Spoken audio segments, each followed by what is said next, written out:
या ठिकाणी उपस्थित अकोला जिल्ह्यातील सर्व माझ्या पदाधिकारी कार्यकर्ता भगिनी आणि बंधूंनो, रणधीर भाऊंनी मला 1-1.5 तास बोला असं सांगितलं. मी प्राध्यापक असतो 50 मिनिटं तरी कमीत कमी बोललो असतो, पण माझी सवय नेमकं बोलायचं, आवश्यक तेवढंच बोलायचं आणि ज्या गोष्टी तुमच्या मनापर्यंत पोहोचतील तेवढ्याच गोष्टी बोलायच्या. आणि म्हणून रणधीर भाऊ 50 मिनिटं किंवा 1 तास बोलणं हे तर काही शक्य नाही. पण मी अकोलेकरांचं, विशेषतः अकोला जिल्ह्यातील कार्यकर्त्यांचं मनापासून अभिनंदन करतो की लोकसभेमध्ये तुम्ही अकोल्याचा गड राखला.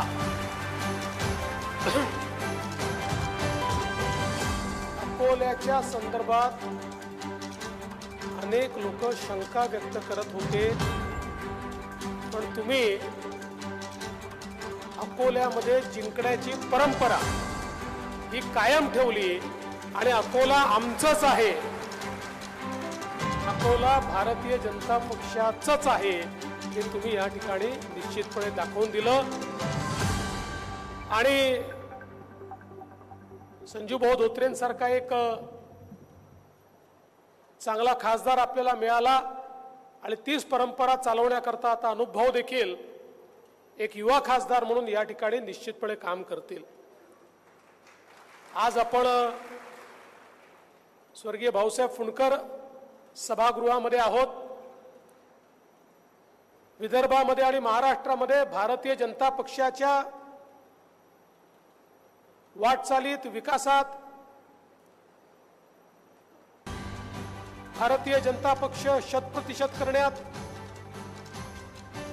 एक अत्यंत मोलाचा वाटा, महत्वाची भूमिका भाऊसाहेबांनी या ठिकाणी पार पाडली.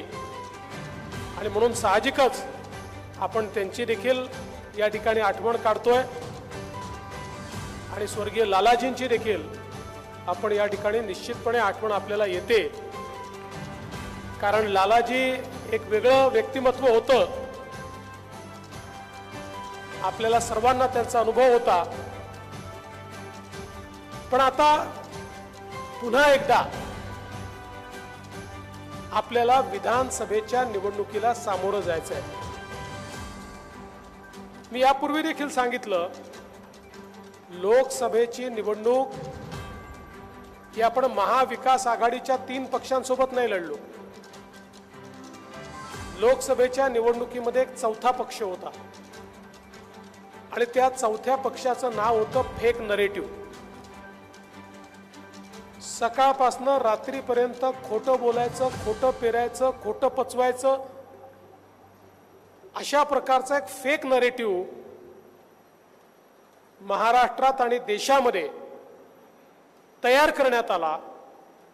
आणि या काही एका दिवसात तयार झाला नाही, एक मोठी इकोसिस्टीम याच्याकरता तयार करण्यात आली. 2-3 वर्ष त्याच्यामध्ये घालून ही इकोसिस्टीम तयार करण्यात आली. आणि या इकोसिस्टीमला काही तथाकथित पत्रकार, काही सोशल मीडिया इन्फ्लुएन्सर्स, अशा सगळ्यांची त्या ठिकाणी मोठ बांधून एक खोटा नरेटिव्ह पसरवण्यात आला. मग एकीकडे अनुसूचित जाती, अनुसूचित जमातीमध्ये आपलं आरक्षण जाणार, भारतीय जनता पार्टी 400 पार आली तर 400 पार आल्यानंतर हे आरक्षण समाप्त करणार, अशा प्रकारचा एक नरेटिव्ह पसरवण्यात आला. खरं म्हणजे आपल्याला कल्पना आहे, भारतरत्न डॉक्टर बाबासाहेब आंबेडकरांनी सुरुवातीला 50 वर्षाकरताच आरक्षण दिलं होतं. आणि ज्यावेळेस संविधानामध्ये आरक्षणाची मर्यादा संपली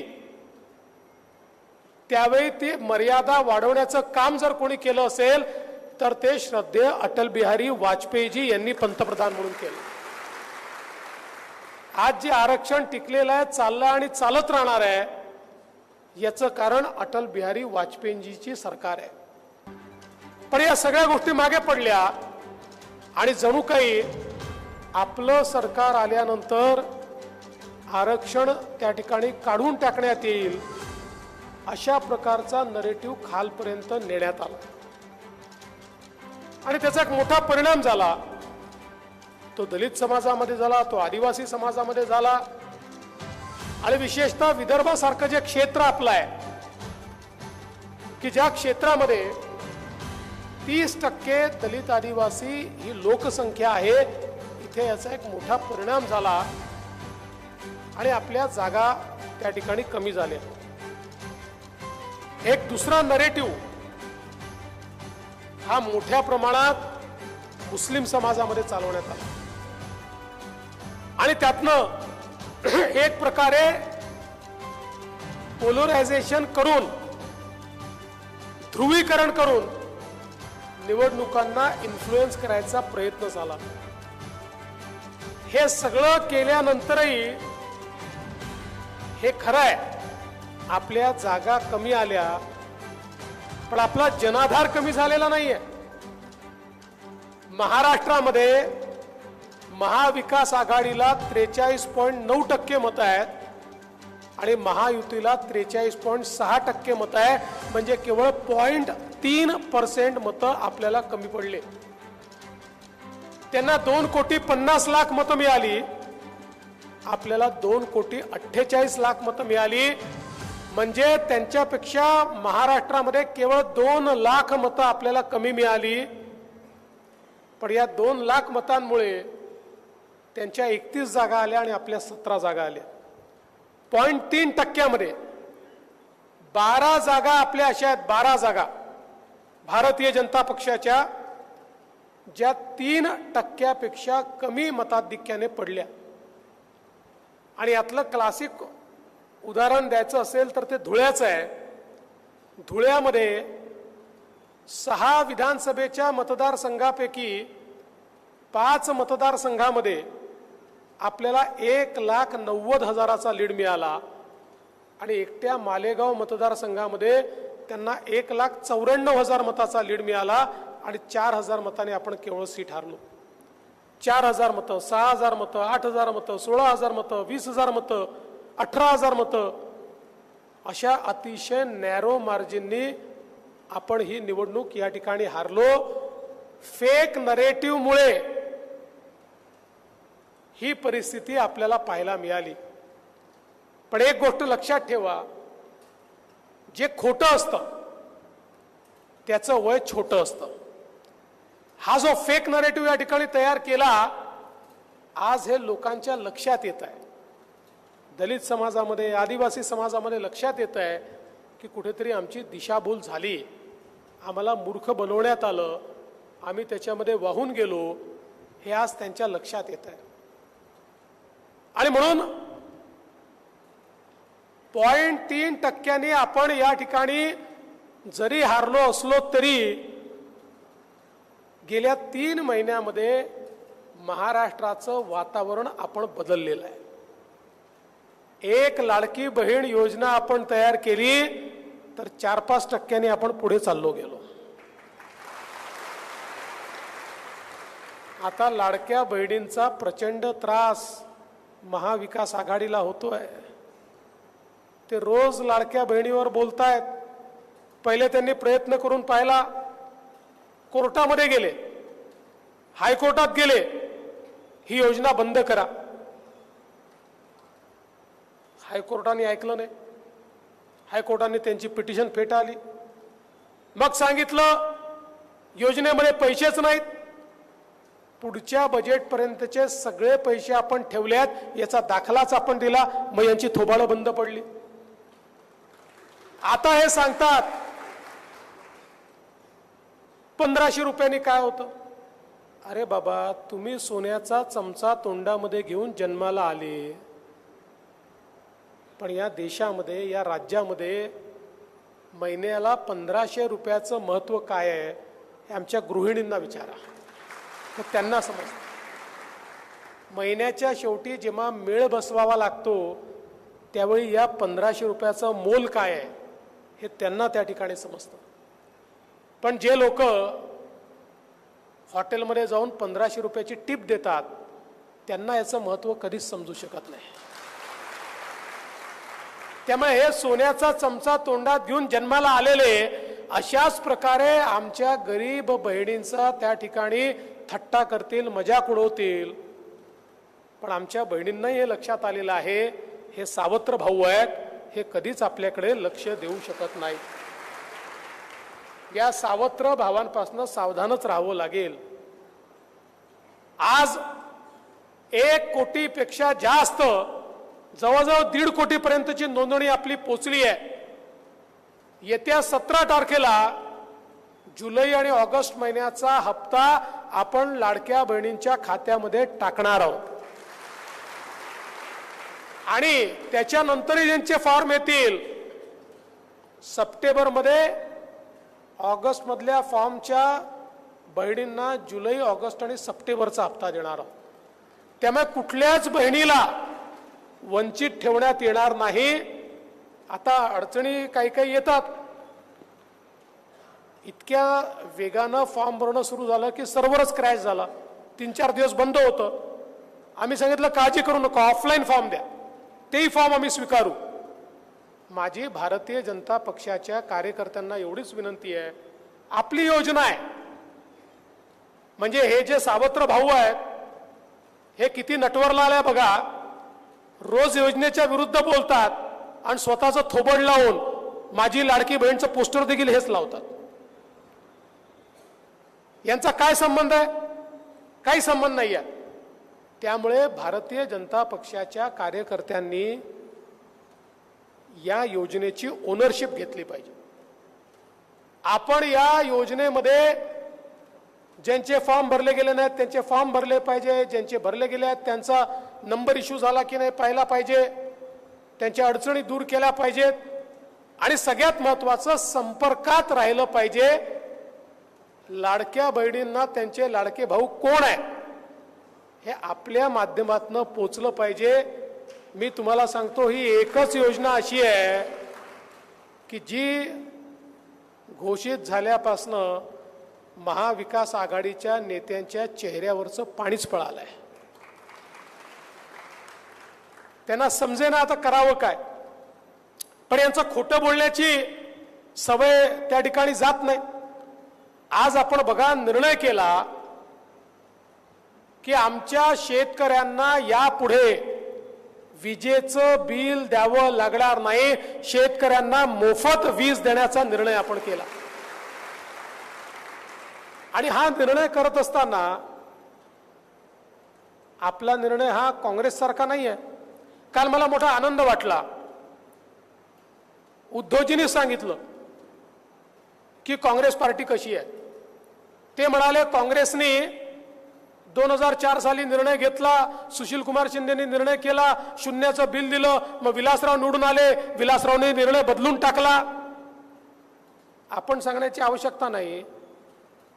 हे कसे लबाड लोक आहेत तेच आपापसात सांगून राहिले आहेत. पण आपण असं नाही केलं. आपण आधी तयारी केली. आपण गेल्या 1.5 वर्षामध्ये आमच्या शेतकऱ्याला दिवसा वीज मिळाली पाहिजे, ती स्वस्त मिळाली पाहिजे, सरकारलाही परवडलं पाहिजे म्हणून 16,000 मेगावॅट वीज आपल्या शेतकऱ्यांना आपला शेतकरी वापरतो. यापैकी 12,000 मेगावॅट वीज ही सोलार पासून निर्मितीचं काम सुरू करून टाकलं. 18 महिन्यामध्ये काम पूर्ण होईल. आणि आमच्या शेतकऱ्याला 365 दिवस दिवसाची वीज ही आम्ही त्या ठिकाणी देणार आहोत. आणि एक गोष्ट अजून लक्षात घेतली पाहिजे, आज आपण जी वीज विकत घेतो ती 8-8.5 रुपयाला पडते आणि शेतकऱ्याला आपण ती ₹1.15 आणि ₹1.25 देतो. आता ही जी सोलरची वीज आहे ही सोलरची वीज केवळ 3 रुपये 8 पैशांनी सरकारला पडणार आहे.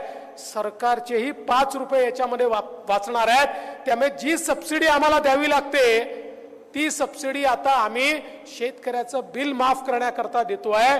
म्हणजे पुढच्या 3-4 वर्षामध्ये सरकारवर कुठलाही बोजा न येता शेतकऱ्याला मोफत वीज आम्ही देतो आहोत. आणि म्हणून ही योजना काँग्रेसची लबाडीची योजना नाहीये, तर याच्या पाठीमागे नीट नियोजन तयार केलंय.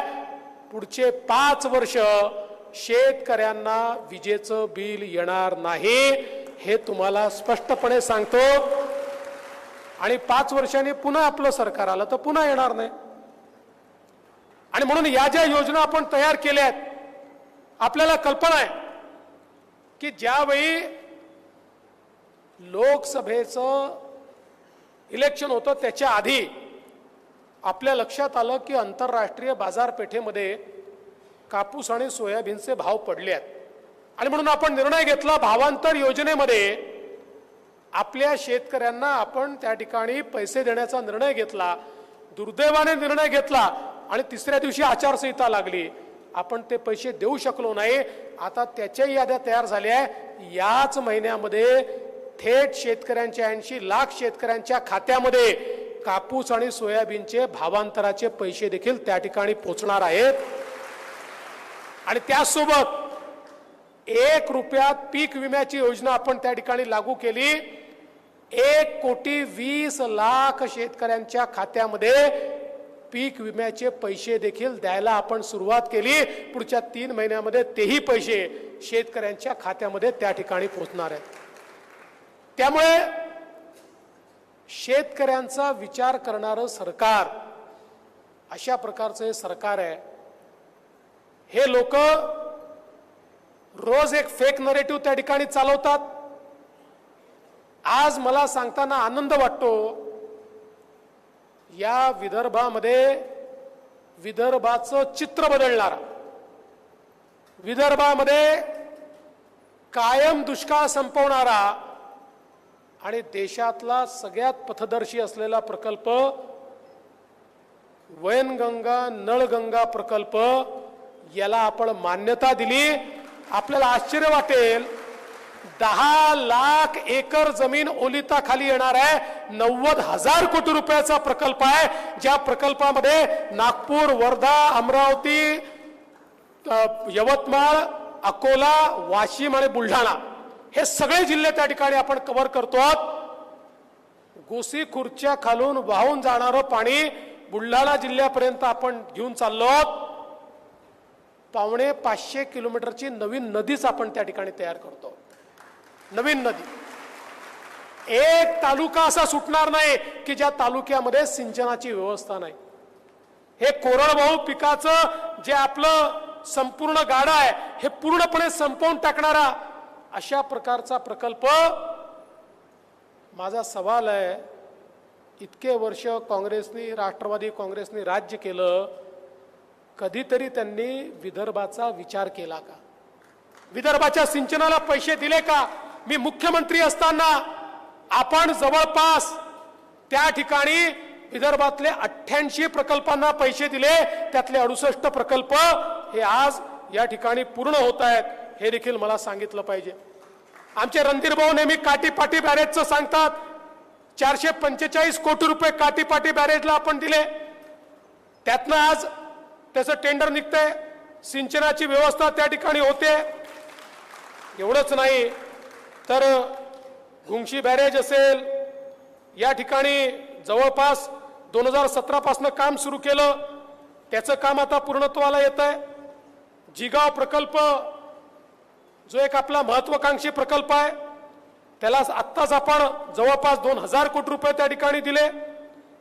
पैनगंगा नदीवरील 11 बॅरेजेसला 787 कोटी रुपये दिले. खरं म्हणजे खूप मोठी माझ्याकडे यादी आहे, पण सिंचनाच्या क्षेत्रामध्ये आपल्या सरकारने केलेलं काम जे आहे हे पथदर्शी काम आहे. विदर्भातल्या पुढच्या पिढ्यांना कोरडवाहू शेती काय असते हे समजणार नाही, अशा प्रकारची व्यवस्था आपल्या सरकारने केली आहे. मला असं वाटतं या सगळ्या गोष्टी आज जनतेपर्यंत पोहोचवण्याची आवश्यकता आहे। आपण या अकोल्याकरता अमृत 2 सारखी योजना आणली। परवा रणधीर भाऊ आले होते, फार चिंतेत होते, म्हणाले 2400 कोटीची योजना आली, पण महानगरपालिकेचा हिस्सा कुठनं भरायचा? रणधीर भाऊ काळजी करू नका, महानगरपालिकेचा हिस्सा देखील आता राज्य सरकारच्या वतीनं देण्याचा निर्णय आम्ही घेतला। कधी विचार केला होता हे तुकड्यासारखे पैसे आपल्याला फेकायचे? कधीही विदर्भातल्या जिल्ह्यांचा विचार यांनी केला नाही। केवळ मतांची खदान, दगड ठेवला तरी निवडून येतो, अशा आविर्भावात हे नेहमी या ठिकाणी खऱ्या अर्थानं वावरले। आणि म्हणूनच आज मला या गोष्टीचा आनंद आहे, अकोल्याने मागच्या वेळी 4 जागा भारतीय जनता पक्षाला दिल्या, पण यावेळेस 4नी भागणार नाही, 5वी पण पाहिजे। 5वी जागा देखील आपल्याला या ठिकाणी निवडून आणायची आहे। आणि म्हणून आपल्याला खालपर्यंत जावं लागेल, आपल्याला लोकांपर्यंत जावं लागेल। आज वातावरण बदललेलं आहे, लोकांची मानसिकता बदललेली आहे, पोलरायझेशन फार चालत नसतं। आपल्याला लक्षात असेल अशाच प्रकारचा एक फेक नरेटिव्ह संविधान बदलणार म्हणून 1998 साली देखील चालवला होता आणि विदर्भातल्या 11 जागा आपण हारलो होतो। पण लगेच 1 वर्षाने निवडणुका झाल्या आणि चित्र बदललं, पूर्ण उलट झालं। त्यामुळे हे लक्षात ठेवा, संवाद हा सगळ्यात महत्त्वाचा आहे। संवादाच्या माध्यमातून आपण समाजाला आपल्या सोबत आणू शकतो। आज आपण आमच्या मुलींकरता इतकी चांगली योजना सुरू केली, मुलींना उच्च शिक्षणामध्ये 100% फी माफीचा निर्णय आपल्या सरकारने घेतला। 100% फी माफी 507 कोर्सेसमध्ये, इंजिनिअरिंग असेल, मेडिकल असेल, MBA असेल, BBA असेल, BTech असेल, सगळ्या कोर्सेसमध्ये 1 रुपयाची फी देखील मुलींना लागणार नाही, हा निर्णय आपण या ठिकाणी घेतला। आणि त्यासोबत आमच्या महिलांना 3 गॅस सिलेंडर मोफत देण्याचा निर्णय देखील आपल्याच सरकारने घेतला। महिलांना खऱ्या अर्थानं अधिकारिता देणारं आपलं सरकार आहे। त्याच वेळी आपण एक अजून महत्त्वाचा निर्णय घेतला, आपली मुलं 10वी पास, ITI 12वी पास, इथपासनं तर इंजिनियर, अशा सगळ्या मुलांना त्या ठिकाणी रोजगार मिळाला पाहिजे म्हणून आपण अप्रेंटिसची योजना आणली आणि सांगितलं ज्या आस्थापना आमच्या मुलांना त्या ठिकाणी नोकऱ्या देतील 10,000 रुपयापर्यंत त्यांचा पगार राज्य सरकार त्या ठिकाणी देईल। 10 लाख तरुणांना अशा प्रकरणातून आपण नोकरी देतोय। एकदा त्या ठिकाणी ते लागले की एकतर तिथेच परमनंट होतील, नाही परमनंट झाले तर त्यांना एक्सपिरियन्स मिळेल, त्यामुळे दुसरीकडे नोकरी करू शकतील किंवा स्वतःचा व्यवसाय देखील करू शकतील।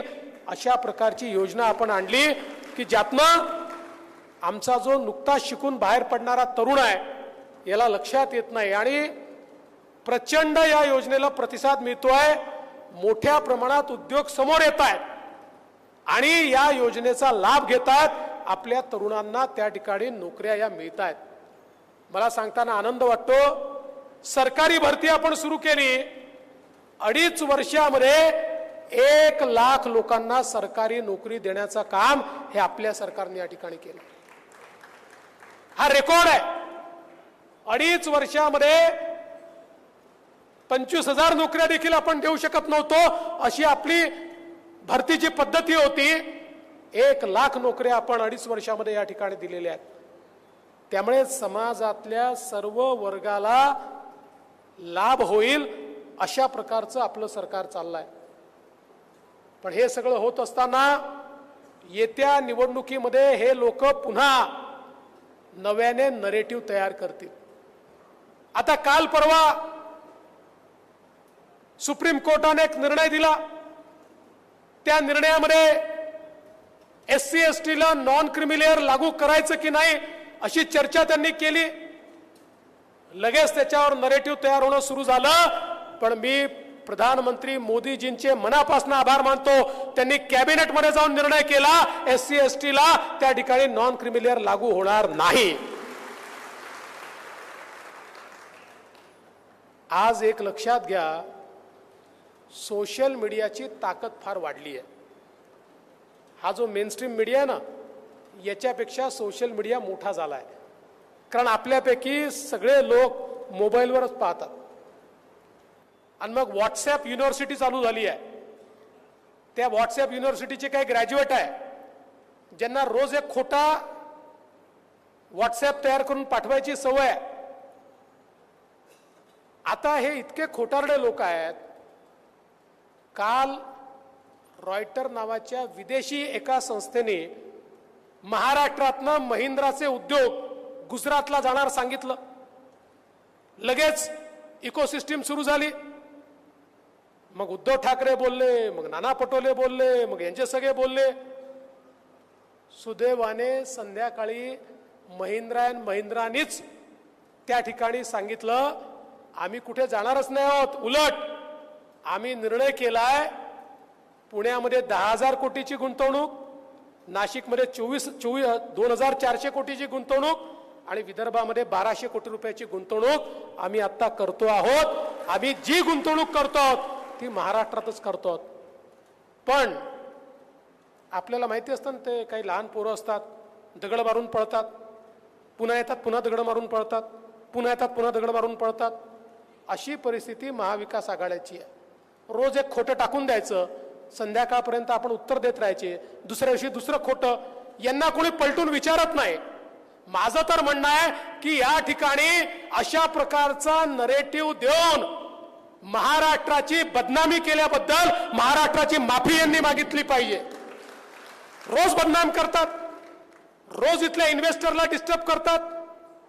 पण यांनी किती डिस्टर्ब केलं. महाविकास आघाडीच्या काळामध्ये गुंतवणुकीमध्ये जो महाराष्ट्र 3ऱ्या-4थ्या क्रमांकावर गेला होता, पुन्हा एकदा त्याला पहिल्या क्रमांकावर आणण्याचं काम हे आम्ही या ठिकाणी केलं.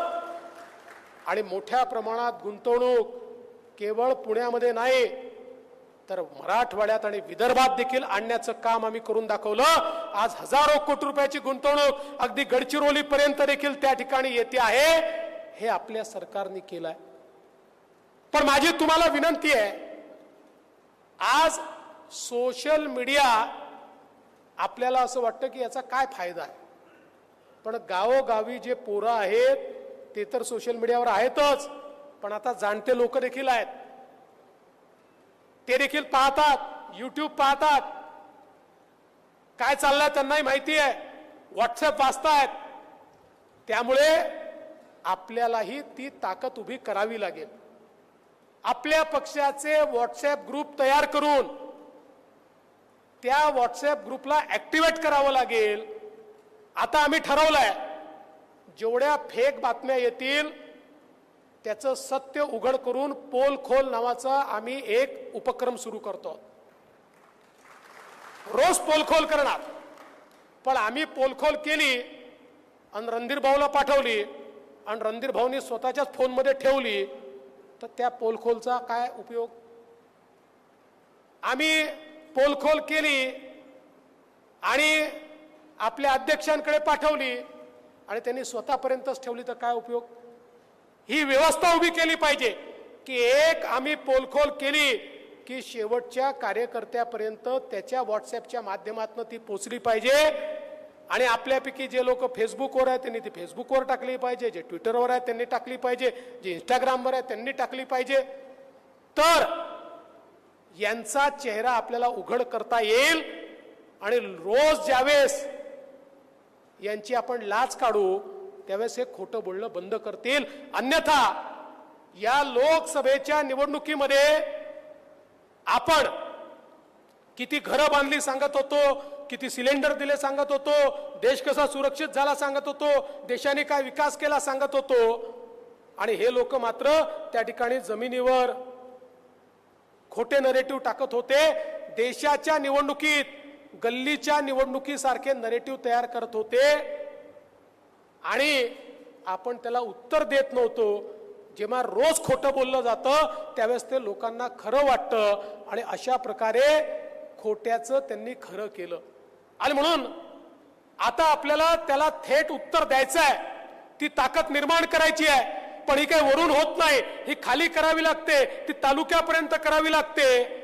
आपल्या इकडे अनेक लोक अजूनही असे आहेत, सोशल मीडियाने काय होतं भाऊ, अरे बाबा हे खरंच आहे, राजकारणामध्ये जनतेशी संपर्क याला कुठला पर्याय नाहीच, ते ठेवावंच लागतं.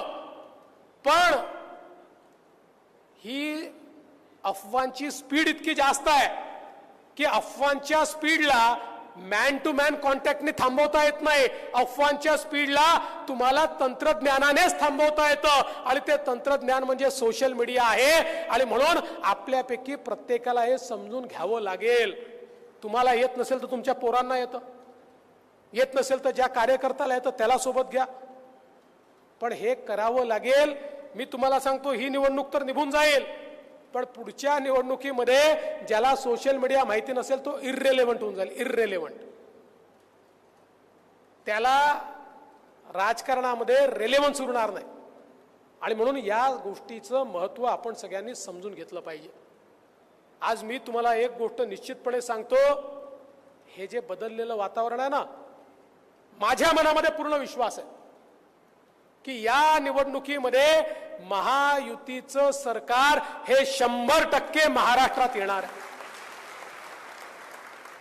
आणि विशेषतः मी तुम्हाला एक सांगतो, मगाशी बांगलादेशचा उल्लेख झाला, हे देखील लोकांना जागं करावं लागेल. आपण पाहतोय आपल्या उघड्या डोळ्यांनी. मी नेहमी ही गोष्ट सांगतो, ज्या ज्या वेळी ज्या ज्या ठिकाणी हिंदू निर्बल होतो, हिंदू दुर्बल होतो, त्या त्या ठिकाणी त्याला गुलामीचा सामना करावाच लागतो. ज्या ज्या ठिकाणी हिंदू मजबूत असतो त्या त्या ठिकाणी तो राज्य करतो.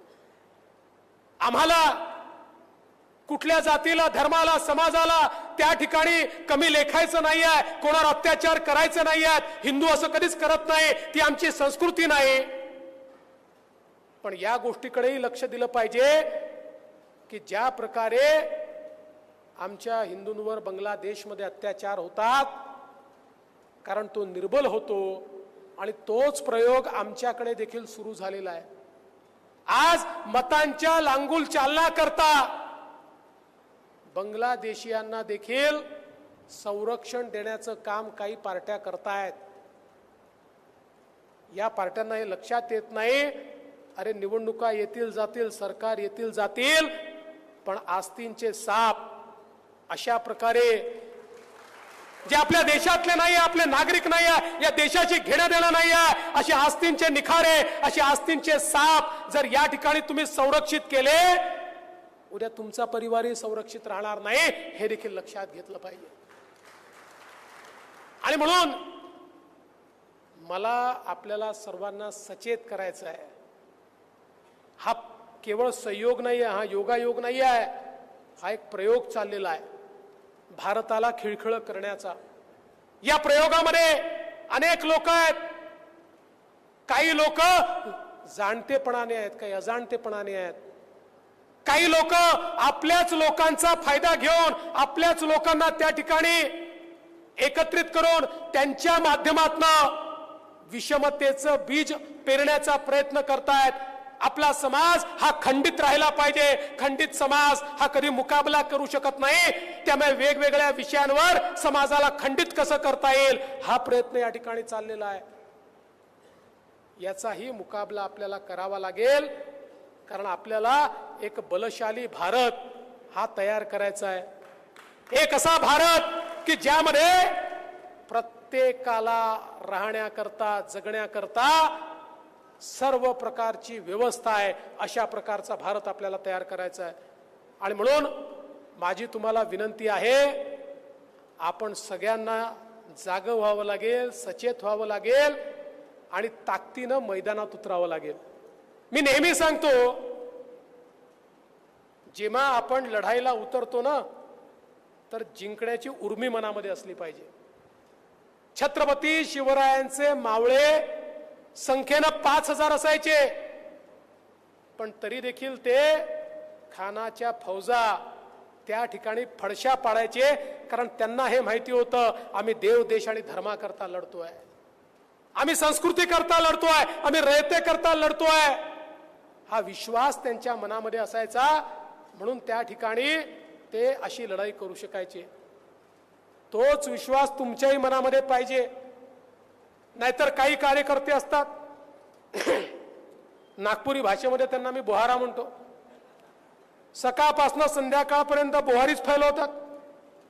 जो भेटला त्याला अबे तुले का भेटलं आणि तुले का भेटन आणि का होणार आहे आणि हे असंच चालणार आहे. हे जे आहे ना, हे जे बोहारी फैलवण्याचे काम आहे हे बंद करा. आणि जे असे लोक आहेत त्यांना घरी बसवा. त्यांना सांगा तुम्ही 2 महिने घरी बसले तर आम्ही सरकार आणतो, पुन्हा येऊन बोहारी फैलवा. जो उत्साहात असतो, ज्याची गाडी फुल स्पीड मध्ये असते, त्याच्या गाडीत ते पेट्रोलमध्ये साखर टाकते, त्याच्या सायकलमध्ये स्पोक टाकते, त्याची गाडी थंड करून टाकते. अशा प्रकारचे जे कार्यकर्ते आहेत त्यांना घरी बसवा. आणि ज्यांना लढाईची उर्मी आहे, ज्यांना या ठिकाणी माहिती आहे की आम्ही केवळ व्यक्ती करता काम करत नाही आहे, कोणी मुख्यमंत्री झालं पाहिजे याकरता, कोणी आमदार खासदार झालं पाहिजे याकरता आमची लढाई नाही आहे, ही एक मोठी लढाई आहे. ज्या लढाईमध्ये आम्हाला एक मजबूत देश तयार करायचा आहे, आम्हाला एक मजबूत समाज तयार करायचा आहे. अशा प्रकारची ज्यांच्या मनामध्ये उर्मी आहे, अशा प्रकारचे कार्यकर्ते हेच लढाई जिंकू शकतात. अशा प्रकारचे कार्यकर्ते घेऊन मैदानात उतरलो. मला विश्वास आहे अकोल्याने मागच्या 4 आमदार दिले, 5ही आमदार यावेळेस येतील, हा विश्वास मी व्यक्त करतो. आणि अब तुम्हारे हवाले वतन साथियो असं सांगून माझं बोलणं संपवतो. जय हिंद.